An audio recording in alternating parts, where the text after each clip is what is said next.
I don't want to go graphic, but can you kind of, when you're talking about loose stool, when you're talking about the common things that come up, I mean, are those things that have crossover to other things, autoimmune, or can develop into other things, or are they kind of just pretty isolated to the things that you mentioned that really impact GI health? Yeah, so usually a lot of these symptoms that people are having are related to some other GI diagnosis. So, for example, I work with a lot of patients who have irritable bowel syndrome. So their loose stools Is are that related IBS? to their IBS. Yes.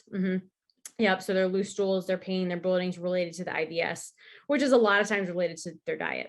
Um, What is I auto- what is IBS? Like what? yeah, so IBS is actually a diagnosis of exclusion. So basically that means that they go to their doctor, their GI doctor, they say, "Hey, I have all these symptoms." They do a full workup. They do a colonoscopy, endoscopy, all these labs, and everything comes back normal. So then they kind of say, "Okay, you have irritable bowel syndrome," which is when they come to me because they're like, "What am I supposed to do?" And we figure out, let's figure out some dietary triggers and other Mhm. stuff that could potentially be impacting you. Okay, Mhm. interesting. Okay, so Mediterranean, is that Dash? Similar. So Dash, yes, very similar.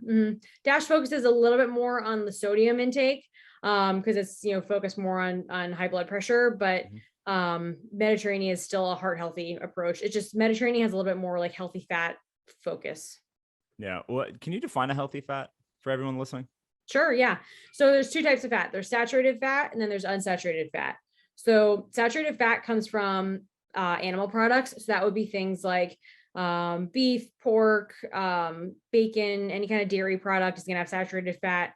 And then unsaturated fat, that's going to be from plant-based products. So think like avocado, olive oil, nuts and seeds.